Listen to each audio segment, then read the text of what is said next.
Anarchist Federation. Bakunin básico. Esta edición está dedicada a Colin Parker, uno de los miembros fundadores de la Federación Anarquista Comunista, más tarde la Federación Anarquista, quien bosquejó la primera edición y ha provisto de invaluables consideración a cada revisión, ayudando a mantener viva la llama revolucionaria. Introducción. Este panfleto examinará las ideas anarquistas de Mikhail Bakunin. A pesar de haber sido a menudo injuriadas, distorsionadas o ignoradas desde entonces, estas ideas fueron una inmensa influencia para el movimiento socialista del siglo XIX. Al leer este panfleto, esperamos que se haga aparente que Bakunin tiene mucho que ofrecernos hoy, que sus ideas constituyen un cuerpo de pensamiento coherente y bien argumentado, y que demuestren que hay buenas razones para que sea descrito como el abuelo del anarquismo moderno. Bakunin sostuvo perspectivas que son correctamente rechazadas en el movimiento anarquista moderno, como el nacionalismo eslavo de izquierda en su juventud y el antisemitismo que cargó por toda su vida, pero podemos simultáneamente criticar aquellos aspectos negativos de su carácter y aún recurrir a aquellas ideas que sí se erigen ante el escrutinio. Glosario. Los siguientes términos serán utilizados en este panfleto. Absolutismo. Un sistema de gobierno en que el poder es detentado por una persona o por un muy selecto grupo de personas. Anarquismo. Un sistema económico y político basado en la remoción de las estructuras opresoras y explotadoras en la sociedad, como el capitalismo y el Estado, y en construir una sociedad donde todos tengan igual injerencia en las decisiones que afectan sus vidas. Apoyo mutuo. Actuar en cooperación con otro grupo. Autoritarismo. Una forma de gobierno en que se requiere la obediencia a una autoridad formal y se mantiene una jerarquía. Burguesía. También conocida como clase dominante o clase capitalista. Aquellos que son dueños de las tierras, de las viviendas y de los lugares de trabajo y que satisfacen sus necesidades por medio del trabajo de los demás. Capitalismo. Un sistema económico y político basado en la explotación de aquellos que están forzados a vender su trabajo, en el que el comercio y la industria de un país son controlados por propietarios privados para el lucro. Clase. Un conjunto de personas a las que se les otorga un título que comparten en base a algo que tienen en común. Comunismo. Un sistema económico y político basado en la propiedad común de la propiedad privada, como las fábricas, los campos y los talleres, donde los bienes se hacen disponibles de acuerdo a la necesidad y a asegurar el bienestar de todos. Consenso. Tener un acuerdo general de parte de todos los involucrados en una decisión. Determinismo.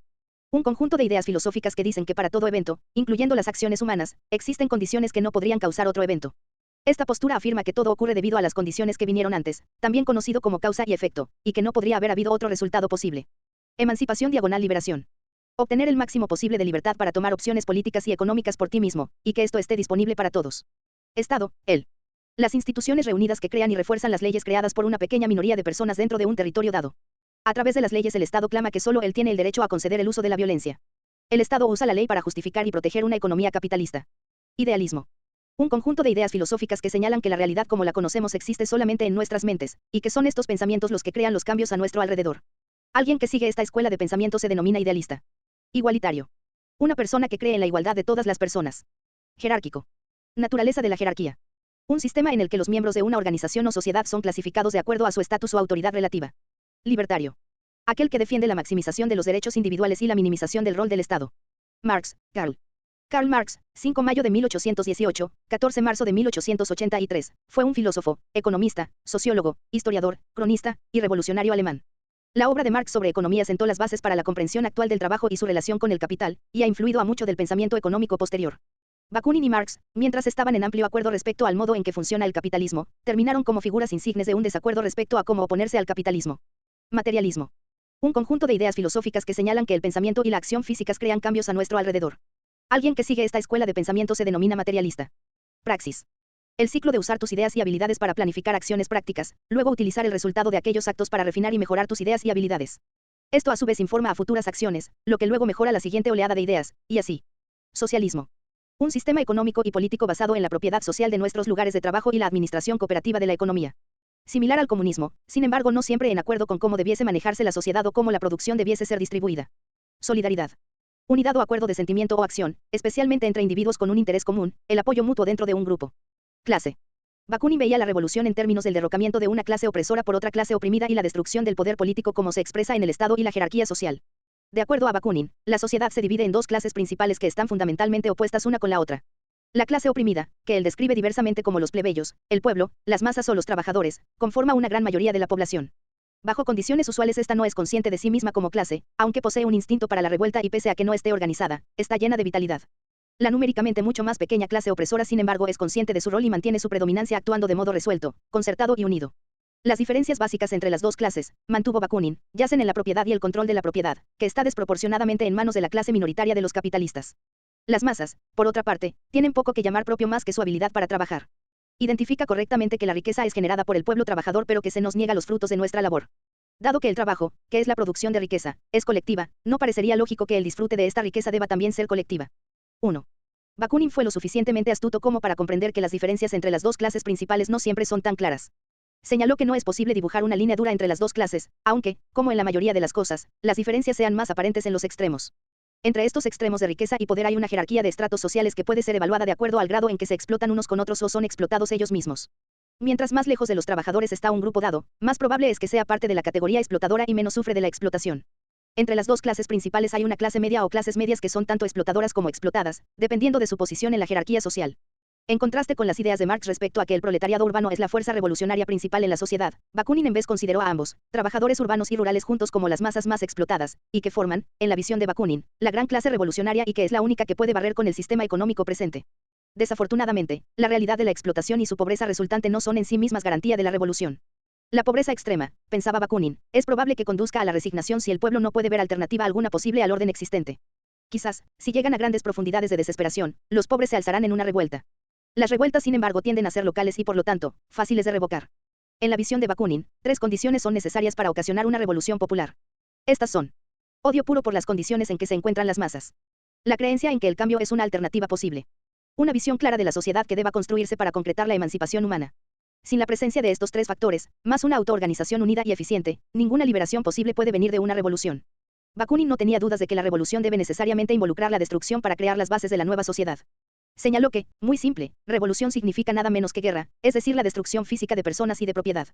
Las revoluciones espontáneas involucran, a menudo, la vasta destrucción de la propiedad. Bakunin notó que cuando las circunstancias lo demanden, los trabajadores destruirían hasta sus propias casas, que más a menudo que no les pertenecen. La pulsión negativa, destructiva, es absolutamente necesaria, afirmó, para barrer el pasado. La destrucción está cercanamente ligada con la construcción dado que mientras más vivido es visualizado el futuro, más poderosa es la fuerza de la destrucción. 2. Dada la cercana relación entre la concentración de riqueza y poder en las sociedades capitalistas, no es sorpresa que Bakunin considere los asuntos económicos como de importancia primordial.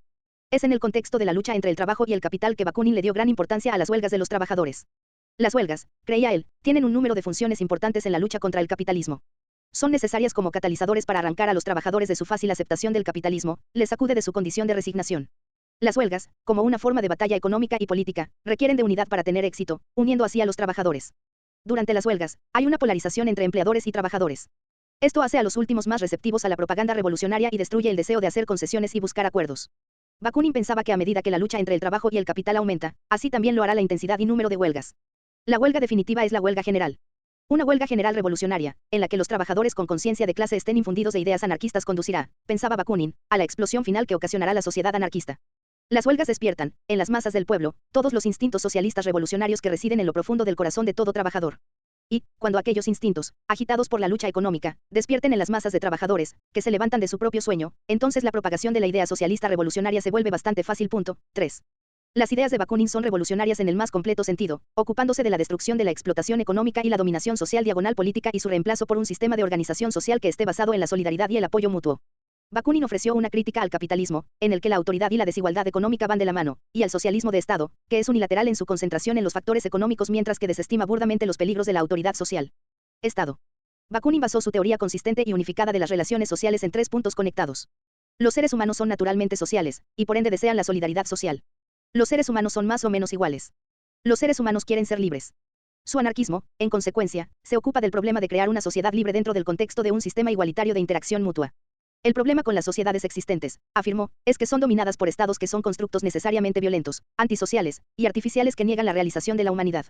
Mientras hay, en la visión de Bakunin, muchos rasgos objetables en el capitalismo, aparte del Estado, ejemplo, la opresión de las mujeres, la esclavitud asalariada, es el Estado quien alimenta, mantiene y protege al sistema opresor como un todo. El Estado se define como una máquina antisocial que controla a la sociedad para el beneficio de una clase opresora o élite. Es esencialmente una institución que se basa en la violencia y que se preocupa de la mantención de la desigualdad por medio de la represión política. Además, el Estado se basa en una burocracia permanente para ayudar a llevar sus fines a cabo. El elemento burocrático, incidentalmente, no es simplemente una herramienta que éste promueva.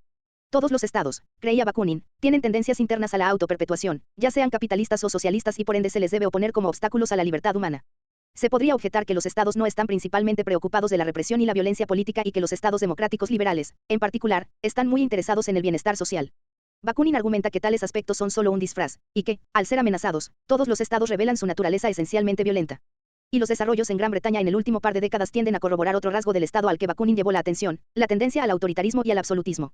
Creía él que habían fuertes presiones en todos los estados a moverse hacia la dictadura militar, pero que la velocidad de tal desarrollo variará de acuerdo a factores como la demografía, la cultura y la política. Finalmente, Bakunin señaló que los estados tienden hacia la guerra contra otros estados. Dado que no hay un código moral internacionalmente aceptado entre los estados, entonces las rivalidades entre ellos se expresarán en términos de conflictos militares. En sus palabras, mientras existan los estados no habrá paz. Habrá descansos más o menos prolongados, treguas pactadas por los estados perpetuamente beligerantes, pero tan pronto como un estado se sienta lo suficientemente fuerte como para destruir este equilibrio para su propia ventaja, nunca fallará en hacerlo. 4. En contraste con las ideas de Marx acerca del Estado, Bakunin mantuvo que todas las formas de gobierno eran injustas y que la verdadera democracia no puede simplemente ser inculcada de a poco o poniendo a las personas correctas a cargo, sino que requiere de una transformación total de la sociedad. Religión. Dios como idea era profundamente repulsiva para Bakunin, que va contra la razón y el pensamiento racional. Veía la idea de Dios como una creación humana, una abstracción absoluta sin realidad, contenido y determinación. En otras palabras, es la nada absoluta.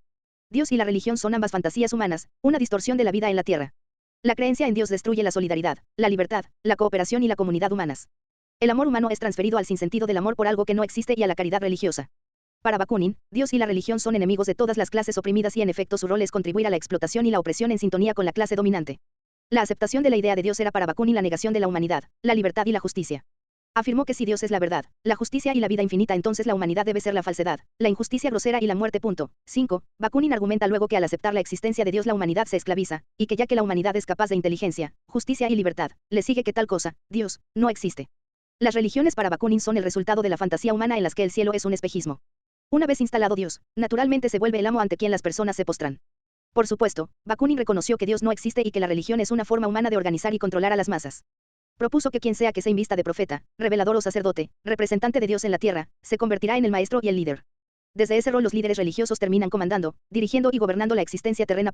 5. Así, los esclavos de Dios se vuelven esclavos de la Iglesia y el Estado en tanto a este último se le conceda la bendición de la religión organizada. Las religiones organizadas del mundo, particularmente el cristianismo, se han aliado siempre con la dominación e incluso las religiones perseguidas disciplinan a sus seguidores, sentando las bases para una nueva tiranía. Todas las religiones, pero de nuevo, especialmente el cristianismo, están, en palabras de Bakunin, fundadas en sangre. 5. ¿Cuántas víctimas inocentes han sido torturadas y asesinadas en nombre de la religión del amor y el perdón? ¿Cuántos clérigos, incluso hoy, pregunta Bakunin, apoyan la pena capital? Bakunin creía que Dios no existe, y que esta es razón suficientemente buena como para oponerse a la religión. Sin embargo, también señala que las religiones deben ser combatidas porque crean una esclavitud intelectual que, en alianza con el Estado, resulta en esclavitud política y social. Las religiones desmoralizan y corrompen a las personas. Destruyen la razón y llenan las mentes de las personas con absurdos. 5. La religión es una forma antigua de ideología que, en alianza con el Estado, puede ser reducida a una simple frase: te engañamos, te gobernamos. 6. Democracia burguesa. Los comentaristas políticos y los medios están constantemente cantando los elogios al sistema de democracia representativa en el que cada ciertos años se le pide al electorado poner una cruz sobre un papel para determinar quién les controlará. Este sistema funciona bien en tanto que el sistema capitalista ha encontrado un modo de obtener legitimidad por medio de la ilusión de que de alguna manera los votantes están a cargo de la operación del sistema. Los escritos de Bakunin sobre el asunto de la democracia representativa fueron hechos en un momento en que apenas existía en el mundo. Pero pudo ver sobre la base de un par de ejemplos, los Estados Unidos y Suiza, que la ampliación del sufragio hace poco por mejorar la suerte de la gran masa de la población. Cierto, como notó Bakunin, los políticos están preparados para ofrecer todo tipo de promesas, pero todas estas desaparecerán el día después de la elección. Los trabajadores seguirán yendo a trabajar y la burguesía nuevamente reanudará los problemas del negocio y la intriga política. Hoy, en los Estados Unidos y en la Europa occidental, el sistema político predominante es el de la democracia liberal. En Gran Bretaña el sistema electoral es patentemente injusto en su distribución de asientos parlamentarios, en tanto que algunos partidos con sustancial apoyo obtienen nimia representación. Sin embargo, incluso donde aplique la estricta representación proporcional, la crítica bakuninista sigue fustigando. El sistema representativo requiere que solo una pequeña sección de la población se preocupe directamente de la legislación y del gobierno. Las objeciones de Bakunin a la democracia representativa descansan básicamente en el hecho de que es una expresión de la desigualdad de poder que existe en la sociedad. A pesar de que las constituciones garanticen los derechos de los ciudadanos y la igualdad ante la ley, la realidad es que la clase capitalista tiene el control permanente. Mientras la gran masa de la población tenga que vender su fuerza de trabajo para sobrevivir, no puede haber gobierno democrático. Mientras las personas sean explotadas económicamente por el capitalismo y haya groseras desigualdades de riqueza, no puede haber real democracia. Pero como Bakunin puso en claro, si por alguna peculiaridad fuese elegido un gobierno socialista, en términos reales las cosas no mejorarían mucho. Cuando las personas obtienen poder y se sitúan sobre la sociedad, argumentó, su manera de ver el mundo cambia. Desde su elevada posición del alto cargo la perspectiva sobre la vida se distorsiona y parece muy distinta a la de aquellos abajo. La historia de la representación socialista en el Parlamento es principalmente la de renegar las promesas y de ser absorbidos en los modos, la moral y las actitudes de la clase dominante. Bakunin sugiere que tal desviación desde las ideas socialistas no se debe a una traición, sino a que la participación en el Parlamento hace que los representantes vean el mundo a través de un espejo distorsionado. Un parlamento de trabajadores, embarcados en las tareas de gobernar, terminaría, dijo Bakunin en su obra de 1870 sobre el gobierno representativo y el sufragio universal, en una cámara de aristócratas decididos, audaces o tímidos adoradores del principio de autoridad que también se convertirán en explotadores y opresores. El socialismo burgués es una especie de híbrido, localizado entre dos mundos irreconciliables, el mundo burgués y el mundo de los trabajadores, corrompe al proletariado doblemente, primero, adulterando y distorsionando sus principios y su programa, segundo, impregnándole de esperanzas imposibles acompañadas de una fe ridícula en la conversión próxima de la burguesía. De esa manera se le intenta arrastrar a la política burguesa y volverlo un instrumento de esta. 1. Lo que afirma Bakunin una y otra vez en sus escritos es que nadie puede gobernar por el pueblo por sus intereses. Solo el control personal y directo de nuestras vidas asegurará que la justicia y la libertad prevalezcan. Abdicar al control directo es negar la libertad. Conceder la soberanía política a otros, ya sea bajo el manto de la democracia, el republicanismo, el Estado popular, o lo que sea, es darle a otros el control y por ende el dominio de nuestras vidas. Como Bakunin puso en claro, los hechos económicos son mucho más fuertes que los derechos políticos. Mientras haya explotación económica habrá dominación política de los ricos sobre los pobres. Se podría pensar que el referéndum, en el que las personas hacen directamente las leyes, sería un avance respecto a la idea de la democracia representativa. Este no es el caso de acuerdo a Bakunin, por varias razones. Primero, las personas no están en una posición de tomar decisiones sobre la base del conocimiento total de todos los asuntos involucrados. Además, las leyes pueden tener una naturaleza compleja, abstracta y especializada y para votar por ellas de modo serio, necesitarían estar completamente educadas y tener el tiempo y las capacidades para reflexionar y discutir las implicancias involucradas. La realidad de los referéndums es que son usados por políticos a tiempo completo para obtener la legitimidad para asuntos esencialmente burgueses. No es coincidencia que Suiza, que ha utilizado el referéndum con frecuencia, sigue siendo uno de los países más conservadores en Europa. Con los referéndums, las personas son guiadas por los políticos, quienes establecen los términos del debate. Así, a pesar de la participación popular, el pueblo sigue bajo el control burgués. Finalmente, respecto a toda la idea de la posibilidad del Estado democrático, Bakunin pensaba que el Estado democrático es una contradicción en los términos dado que el Estado es esencialmente fuerza, autoridad y dominación y está necesariamente basado en la desigualdad de riqueza y poder. La democracia, en el sentido de autogobierno para todos, significa que nadie es gobernado. Si nadie gobierna, no puede haber Estado. Si hay Estado, no puede haber autogobierno. Marx. La oposición de Bakunin a Marx involucra varias críticas separadas pero relacionadas. Aunque pensaba que Marx era un revolucionario sincero, Bakunin creía que la aplicación de la implementación de las formas de organización política de Marx conduciría necesariamente al reemplazo de una represión, capitalista, por otra, socialista de Estado. Bakunin mismo proporcionó la primera traducción al ruso tanto del manifiesto comunista como de secciones del Capital. El anarquista italiano Covelli, él mismo un cercano a las ideas de Bakunin, produjo la primera discusión sobre el capital en italiano, mientras que otro anarquista italiano, Cario Cafiero, nuevamente en el espectro de Bakunin, produjo un resumen del Capital que fue considerado por Marx como el mejor escrito hasta entonces. Luego fue editado, introducido y anotado en francés por el más cercano asociado a Bakunin, James Guillaume. Como señala el Ripans de Quelques Internationaux 1872, muchos de los internacionalistas del Jura, compañeros de Bakunin, habían leído el Capital. Lo han leído, y de igual manera no se han vuelto marxistas, eso puede parecer muy singular para estos inocentes. ¿Cuántos, por el contrario, en el Consejo General, son marxistas sin haber nunca abierto el libro de Marx? Bakunin siempre tuvo profundo respeto por la obra económica de Marx, en particular por el Capital, e incluso durante el clímax de la campaña de odio y difamación librada en su contra por Marx y sus seguidores, mantuvo esta visión favorable de sus análisis económicos. Sin embargo, Bakunin se opuso a lo que consideró ser el determinismo económico en el pensamiento de Marx. Puesto de otra forma, Bakunin estaba contra la idea de que todas las estructuras de una sociedad, sus leyes, su moral, su ciencia, su religión, etc., fuesen sino los necesarios efectos secundarios del desarrollo de los hechos económicos. 7. En vez de que estas cosas estuviesen principalmente determinadas por los factores económicos, es decir, los modos de producción, Bakunin tenía mucho más en cuenta la activa intervención de los seres humanos en la realización de su destino. Bakunin era en gran medida un materialista, y criticó a Proudhon por su idealismo, que podía ir en contra de la realidad de una situación. Sin embargo, su materialismo y su comprensión de cómo se estructuraba y funcionaba la sociedad no era una idea mecanicista y le daba espacio a las acciones de determinados individuos y minorías. La acción de la clase trabajadora debe ser la síntesis de la comprensión de la mecánica del universo, la mecánica de la sociedad, y de la efectividad del libre albedrío, la acción revolucionaria consciente. Ahí yacen los cimientos de la teoría de la acción revolucionaria de Bakunin. 8. Más fundamental fue la oposición de Bakunin a la idea marxista de la dictadura del proletariado, que era, en efecto, un estado transitorio en el camino al comunismo sin Estado. Marx y Engels, en el Manifiesto Comunista de 1848, habían escrito sobre la necesidad de ejércitos obreros bajo supervisión estatal, sobre el retraso de los trabajadores rurales, la necesidad de una economía centralizada y dirigida, y de una nacionalización extendida. Más adelante, Marx puso en claro además que un gobierno de los trabajadores podría llegar a ser por medio del sufragio universal. Bakunin cuestionó ambas proposiciones. El Estado, sea cual sea su base, ya sea proletario o burgués, inevitablemente contiene varios rasgos objetables. Los estados se basan en la coerción y la dominación. Bakunin propuso que esta dominación dejaría muy pronto de ser aquella del proletariado sobre sus enemigos y se convertiría en un Estado sobre el proletariado. Esto surgiría, creía Bakunin, debido a la imposibilidad de que toda una clase, de millones de personas, gobierne para sí. Necesariamente, los trabajadores tendrían que ejercer el poder mediante la delegación, confiando las tareas del gobierno a un pequeño grupo de políticos. Una vez que el rol del gobierno fuese retirado de las manos de las masas, surgiría una nueva clase de expertos, científicos y políticos profesionales. Esta nueva élite estaría por lejos más segura en su dominación sobre los trabajadores por medio de la mistificación y la legitimación concedida por la afirmación de actuar de acuerdo a leyes científicas, una aseveración muy importante para los marxistas. Además, dado que el nuevo Estado puede disfrazarse de la verdadera expresión de la voluntad del pueblo, la institucionalización del poder político da cabida a un nuevo grupo de gobernantes con los mismos intereses egoístas y los mismos encubrimientos de sus dudosas operaciones. Bakunin propuso que otro problema planteado por el sistema estatal era que un gobierno centralizado fortalecería aún más el proceso de dominación. El Estado como propietario, organizador, director, financista y distribuidor del trabajo y la economía tendría necesariamente que actuar de manera autoritaria en sus operaciones.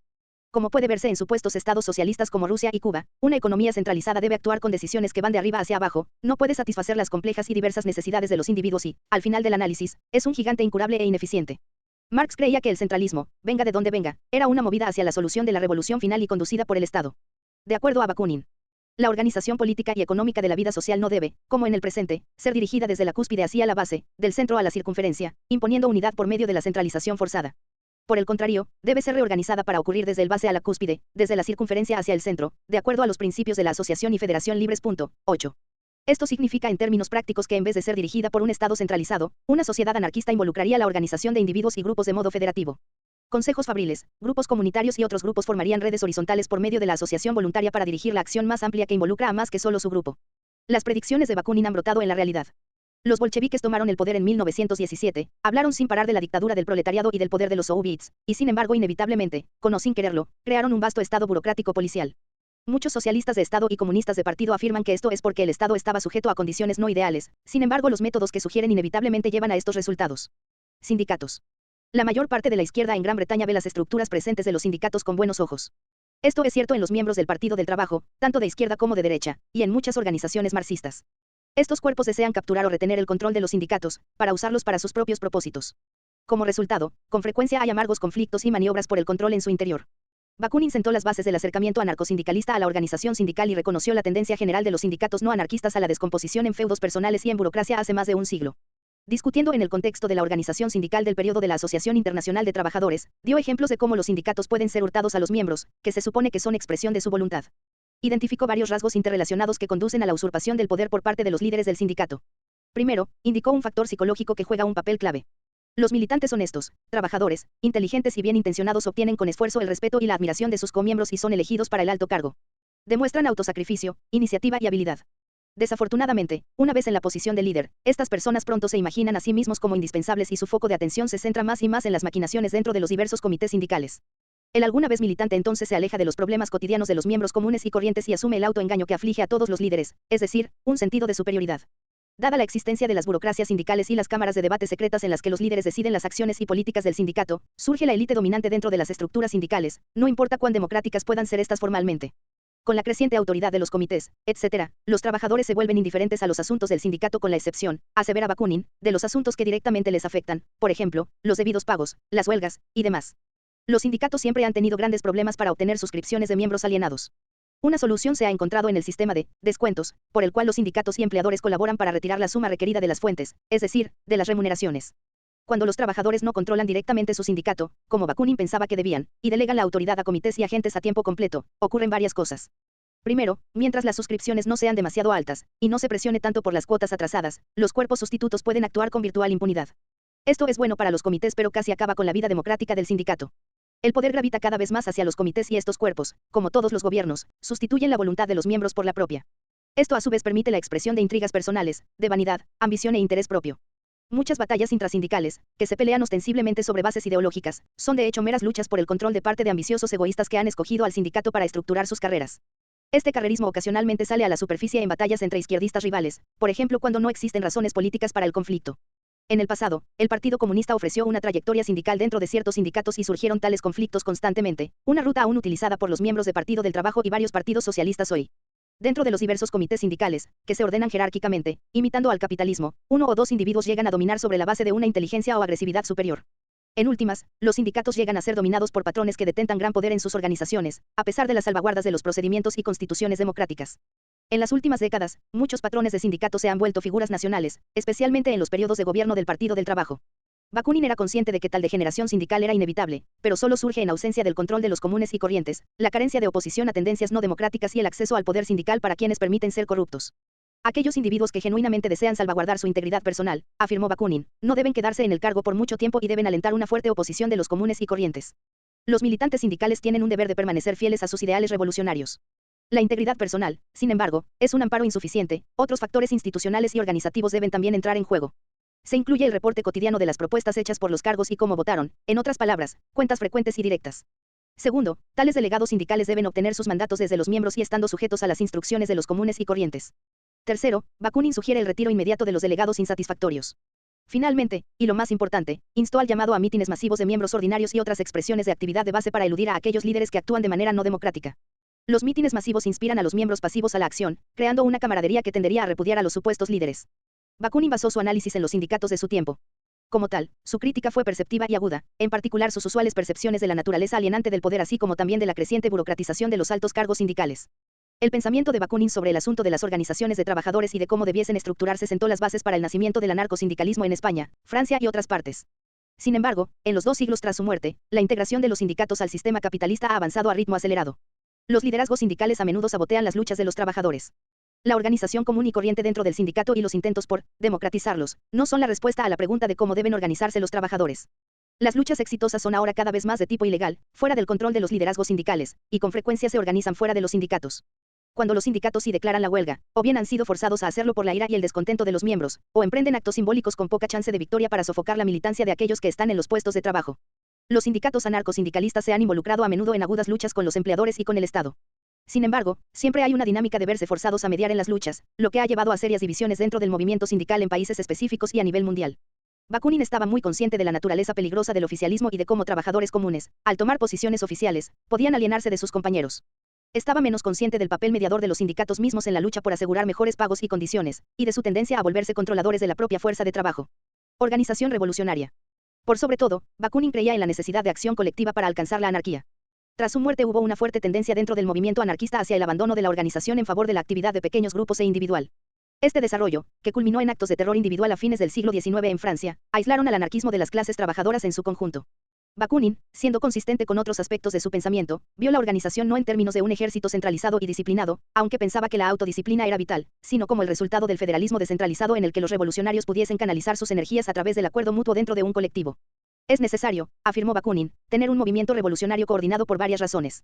Si los anarquistas actúan solos, sin dirección, terminarían inevitablemente moviéndose en distintas direcciones y tenderían, como resultado, a neutralizarse unos con otros. La organización no es necesaria por sí misma, sino que es necesaria para maximizar la fuerza de las clases revolucionarias, enfrentadas a los grandes recursos del Estado capitalista. Bakunin puso fuerte énfasis en el internacionalismo, argumentando la importancia no solo de la Federación de Asociaciones de Trabajadores dentro de un país sino también cruzando las fronteras de las naciones. Esto apuntaló su obra en la Asociación Internacional de Trabajadores, también conocida como la Primera Internacional. En contraste con el nacionalismo eslavo de sus primeros años, Bakunin habló públicamente contra el nacionalismo. En un discurso en 1867 llamó al rechazo del falso principio de la nacionalidad. 9. Sin embargo, desde el punto de vista de Bakunin, era la revuelta espontánea contra la autoridad por parte del pueblo lo que tiene la mayor importancia. La naturaleza de los alzamientos puramente espontáneos es que son irregulares y varían en intensidad de momento a momento y de lugar en lugar. La organización revolucionaria anarquista no debe intentar apropiarse y liderar la revuelta sino que tiene la responsabilidad de esclarecer las metas, avanzando la propaganda revolucionaria, y trabajando ideas en correspondencia con los instintos revolucionarios de las masas. Ir más allá de esto debilitaría todo el propósito autoliberador de la revolución. Una élite revolucionaria que derroque al gobierno no tiene lugar en el pensamiento de Bakunin. Bakunin entonces, veía la organización revolucionaria en términos de ofrecer asistencia a la revolución, no como un sustituto. Es en este contexto, y junto a la represión violenta del Estado en ese momento, que debemos interpretar el llamado de Bakunin a una organización secreta. 11. De esa vanguardia. La vanguardia, debe decirse, nada tiene en común con la del modelo leninista que busca el liderazgo mismo, directo, sobre las clases trabajadoras. Bakunin se oponía fuertemente a tales aproximaciones y declaró: ningún miembro tiene permitido, aún en medio de la revolución total, tomar cargo público de cualquier tipo, y tampoco lo tiene permitido la organización revolucionaria, estará en todo momento alerta, haciendo imposible que se establezcan autoridades, gobiernos y estados. 10. La vanguardia, sin embargo, ha de influir en el movimiento revolucionario de modo informal, confiando en los talentos de sus miembros para lograr resultados. Bakunin pensaba que era la institucionalización de la autoridad, no las desigualdades naturales, lo que representaba una amenaza a la revolución. La vanguardia actuaría como catalizador para la actividad revolucionaria propia de las clases trabajadoras y se esperaba que se sumergiera por completo en el movimiento. La vanguardia de Bakunin entonces, se ocupaba de la educación y la propaganda, y contrario al partido de vanguardia leninista, no debía ser un cuerpo separado de la clase, sino un agente activo dentro de ella. En respuesta a afirmaciones de que la Primera Internacional fomentase la revolución, Bakunin respondió: Esto, muy simplemente, es confundir el efecto con la causa. La internacional no ha creado la guerra entre explotadores y explotados, sino que, los requerimientos de aquella guerra han creado la internacional. 11. La otra gran tarea propuesta por Bakunin para la organización revolucionaria era que actuase de guardián de la clase trabajadora. En ese entonces, como ahora, las agrupaciones autoritarias posaban como líderes de la revolución y ponían a sus propios miembros como gobiernos a la espera. La vanguardia anarquista debe exponer a tales movimientos para que la revolución no reemplace a un Estado representativo por uno supuestamente revolucionario. Un supuesto gobierno de los trabajadores, o dictadura del proletariado, intentaría oponerse a la autoorganización de la clase trabajadora. Apelan al orden, a la confianza, a la sumisión, aquellos quienes, en el curso y en nombre de la revolución, tomaron y legalizaron sus propios poderes dictatoriales. Así es como tales revolucionarios políticos reconstituyen el Estado. Nosotros, por otra parte, debemos despertar y fomentar todas las pasiones dinámicas del pueblo. 12. Anarquía.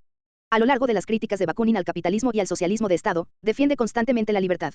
No es sorpresa, luego, encontrar en sus bosquejos de la futura sociedad anarquista que el principio de libertad tenga primacía. Delineó un número de estructuras revolucionarias esenciales para promover la máxima libertad individual y colectiva posible. Las sociedades avisoradas en los programas de Bakunin no son utópicas, en el sentido de ser detalladas comunidades ficticias libres de problemas, sino que en vez sugiere las estructuras esqueléticas mínimas básicas que garantizarían la libertad. El carácter de las sociedades anarquistas futuras variará, dijo Bakunin, dependiendo de todo un rango de factores históricos, culturales, económicos y geográficos. El problema básico era establecer las mínimas condiciones necesarias que concretarían una sociedad basada en la justicia y el bienestar social para todos y que además generaría libertad. Los rasgos negativos destructivos de los programas todos se conciernen con la abolición de aquellas instituciones que llevan a la dominación y la explotación. El Estado, incluyendo la Iglesia establecida, el Poder Judicial, los bancos estatales y la burocracia, las Fuerzas Armadas y la policía han de ser todas barridas. Además, todos los rangos, privilegios, clases y la monarquía han de ser abolidos. Los rasgos positivos, constructivos, de la nueva sociedad, todas se entrelazan para promover la libertad y la justicia. Para que una sociedad sea libre, Bakunin afirmó, no es suficiente simplemente imponer la igualdad. La libertad puede solamente ser alcanzada y mantenida por medio de la participación total en la sociedad de una población altamente educada y saludable, libre de preocupaciones sociales y económicas. Una población así de ilustrada puede entonces ser realmente libre y capaz de actuar racionalmente sobre la base de una ciencia controlada popularmente y a través del conocimiento de los asuntos involucrados. Bakunin defendió la libertad completa de movimiento, opinión y moral, donde las personas no rindieran cuentas a nadie por sus creencias y actos en tanto no inhibiesen las libertades iguales de otros. La libertad, él creía, debe ser defendida por la libertad. Puesto que, defender la restricción de la libertad bajo el pretexto de que se la está defendiendo es un peligroso engaño. 13. Una sociedad realmente libre e ilustrada, dijo Bakunin, preservaría adecuadamente la libertad no por medio de leyes burocráticas creadas y sostenidas por una minoría, sino que sostendría el ideal libertario por medio del consenso colectivo de cada comunidad individual y respetando aún las opiniones contrarias que existan dentro de estas comunidades. Esto no quiere decir que Bakunin no haya pensado que una sociedad tiene el derecho a protegerse. Creía firmemente que la libertad ha de encontrarse dentro de la sociedad, no por medio de su destrucción. Aquellos que actuasen de maneras que disminuyan la libertad de los demás no tienen cabida, esto incluye a todos los parásitos que viven del trabajo de otros. El trabajo, la contribución de la propia labor a la creación de riqueza, forma la base de los derechos políticos en la sociedad anarquista propuesta. Aquellos que viven de la explotación de otros no merecen derechos políticos. Otros, que roban, que violan los acuerdos voluntarios de la sociedad, que causan daño corporal, y demás, pueden esperar ser castigados por las leyes que han sido creadas por aquella sociedad. Los criminales condenados, por otra parte, pueden escapar al castigo de la sociedad descartándose de esta y los beneficios que confiere. La sociedad puede también expulsar al criminal si así lo desea. Básicamente Bakunin otorga gran confianza a la opinión pública ilustrada para minimizar la actividad antisocial. Bakunin propuso la igualdad de riqueza, aunque las desigualdades naturales que se reflejan en distintos niveles de habilidad, energía y frugalidad, debiesen ser toleradas, argumentó. El propósito de la igualdad es permitir a los individuos hallar total expresión de su humanidad dentro de la sociedad. Bakunin se opuso fuertemente a la idea del trabajo contratado, que de ser introducido a una sociedad anarquista, conduciría a la reintroducción de la desigualdad y de la esclavitud asalariada. Propuso en cambio el esfuerzo colectivo, pues este tendería, pensó, a ser más eficiente. Sin embargo, mientras los individuos no emplearan a otros, no tenía objeción en que trabajasen solos. Por medio de la creación de asociaciones del trabajo que podrían coordinar las actividades de los trabajadores, Bakunin propuso el establecimiento de una asamblea industrial para armonizar la producción con la demanda de productos. Tal asamblea sería necesaria en ausencia del mercado. Suplida de información estadística desde las diversas organizaciones voluntarias, que estarían federadas, la producción podría especializarse a nivel internacional de manera que aquellos países con ventajas económicas por defecto producirían más eficientemente para el bien general. Luego, de acuerdo a Bakunin, los despilfarros, las crisis económicas y el estancamiento no molestarán más a la humanidad, la emancipación del trabajo humano regenerará al mundo. 13. Volcándose al asunto de la organización política de la sociedad, Bakunin destacó que la sociedad debiese construirse de modo tal de lograr el orden por medio de la realización de la libertad sobre la base de la federación de las organizaciones voluntarias. En todos esos cuerpos políticos el poder ha de fluir desde la base a la cúspide, desde la circunferencia al centro. 13. En otras palabras, tales organizaciones deben ser la expresión de las opiniones individuales y grupales, no centros directores que controlan a las personas. Sobre la base del federalismo, Bakunin propuso un sistema multinivel de responsabilidad por la toma de decisiones que uniría a todos los participantes, en tanto estos apoyaran al sistema. Aquellos individuos, grupos o instituciones políticas que conformen la estructura total tendrían derecho a separarse. Cada unidad participante tendría derecho absoluto a la autodeterminación, a asociarse con cuerpos mayores, o no. Comenzando a nivel local, Bakunin sugirió como unidad política básica, la comuna completamente autónoma. La comuna elegiría a todos sus funcionarios, legisladores, jueces y administradores de la propiedad comunal. La comuna decidiría sus propios asuntos, pero, si se federa voluntariamente con el siguiente nivel de administración, la Asamblea Provincial, su constitución debe conformarse a la de esta última. Similarmente, la constitución de la provincia debe ser aceptada por las comunas participantes. La Asamblea Provincial definiría los derechos y obligaciones existentes entre comunas y pasaría leyes que afecten a la provincia como un todo. Mayores niveles de organización política serían el cuerpo nacional, y, en últimas, la Asamblea Internacional. En cuanto a la organización internacional, Bakunin propuso que no debiese haber fuerzas armadas permanentes, prefiriendo en vez, la creación de milicias de defensa ciudadanas locales. Así, de la raíz a la rama, el boceto de Bakunin para la anarquía se basa en la federación libre de los participantes para maximizar el bienestar individual y colectivo. La concepción de libertad individual de Bakunin no tenía que ver con el egoísmo o aislacionismo, término que algunos usan, sino que, su idea de libertad individual estaba profundamente enclavada en lo social y él admitía que somos seres sociales cuya libertad individual está enlazada con la libertad colectiva. Importancia de Bakunin hoy. A lo largo de la mayor parte de este panfleto, Bakunin ha hablado por sí mismo. En esta sección final podría ser valioso hacer una evaluación de las ideas y acciones de Bakunin. Con el predominio del marxismo en el mundo del trabajo y los movimientos revolucionarios en el siglo XX, se volvió la norma descartar a Bakunin como un confundido o como irrelevante. Sin embargo, durante su vida fue una figura importante que obtuvo mucho y serio apoyo. Marx fue tan presionado por Bakunin y sus simpatizantes que tuvo que destruir la primera internacional despachándola a Nueva York. Para que no sucumbiese ante el anarquismo, Marx lo aniquiló mediante una maniobra burocrática. Con el colapso de la Unión Soviética, y el giro de China y Cuba hacia el mercado y la siempre creciente obvia corrupción de su élite burocrática, las ideas de Bakunin y el anarquismo revolucionario tienen nuevas posibilidades. Si el socialismo autoritario de Estado ha probado ser intrínsecamente fallido, entonces las ideas comunistas libertarias ofrecen una vez más una alternativa fiable. Las cualidades duraderas de Bakunin y sus sucesores son muchas, pero el serio compromiso con el derrocamiento revolucionario del capitalismo y el Estado deben tener alta prioridad. Bakunin fue mucho más un ejecutor que un escritor, se lanzó a insurrecciones reales, para la gran turbación de los cabeza de Estado europeos. La tradición militante fue continuada por Malateste, Magno, Durruti, y muchos otros anónimos. Bakunin predijo los peligros del socialismo de Estado. Sus predicciones sobre una sociedad militarizada y esclavizada dominada por una clase dominante marxista sucedió de un modo que incluso Bakunin no pudo concebir completamente. Lenin, Trotsky y Stalin superaron aún a los zares en su arrogancia y brutalidad. Tras décadas de socialismo reformista, las evaluaciones de Bakunin han probado ser correctas. En Gran Bretaña el insulto máximo en el pueblo trabajador es, señores socialistas, socialist lords. Por servicios al capitalismo, a los miembros del Parlamento del Partido Obrero, Labour MPS, se les concede la promoción a la aristocracia.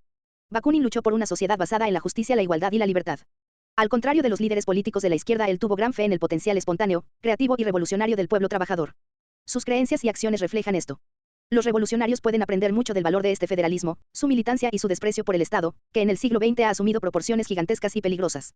Bakunin tiene mucho que enseñarnos, pero nosotros también debemos desarrollar nuestras ideas de cara a los nuevos desafíos y oportunidades. Debemos retener el centro revolucionario de su pensamiento y así avanzar. Con esto en mente, la Federación Anarquista está constantemente buscando desarrollar una praxis anarquista revolucionaria cimentada en las ideas de Bakunin, pero yendo más adelante para adecuarnos a las demandas del capitalismo de hoy.